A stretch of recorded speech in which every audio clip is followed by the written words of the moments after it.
The debate in the Senate over the Treaty of Paris was one of the great debates in the history of the U.S. Senate, because it came at a time when almost everybody in the United States recognized that the United States was at a crossroads. It could continue in the direction that had gone from the beginning of its national existence, where it focused on events in North America, on events close to home. It remembered that it was a republic, it was a democracy, or it could follow the lead of those who were saying that the United States needed to become an empire.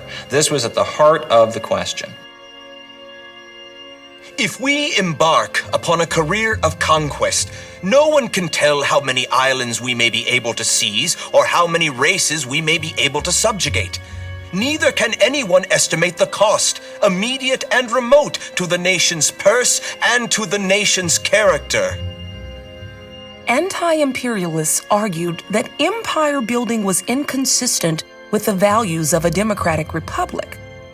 They looked at the world around them, and they saw that the great colonial empires were not democracies, and they pointed to Germany and Japan and Russia and Britain and France and said, if you want America to look like that, then accept this course of imperialism. But if you want America to look like America, if you want to maintain America's unique position in the world, then do not take this colony, because you might make America an empire, but you will destroy the American Republic.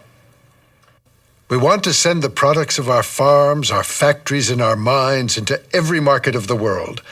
Make the foreign peoples familiar with our products.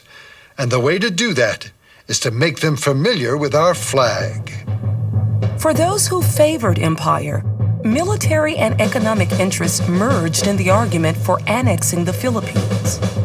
If the United States was going to be a great power, it had to have a great big navy. And in the days of steam-powered ships, navies needed to have coaling stations, places overseas where fuel was waiting for them. And there was coal in the Philippines, and there were harbors in the Philippines that would make great coaling stations. So for those people who had this strategic sense, who dreamed of the China market, the Philippines were an obvious first step in that direction. It seems to me that God, with infinite wisdom and skill, is training the Anglo-Saxon race for an hour sure to come in the world's future. Religion, too, became part of the debate as the concept of manifest destiny was applied to Asia. At the time, you had many Americans determined that it was the burden of the white man to civilize the heathen Chinese, and you had missionaries heading out from all over. Interestingly enough, largely women missionaries. Over 69% of the missionaries are women. Families that wouldn't have let their daughter travel to Chicago alone, let their daughters go to China to be missionaries. The idea of religion, of spreading a particular set of religious values, wasn't important to everybody. But as in all policy decisions in the United States, you don't have to get everybody signed on for the same reason.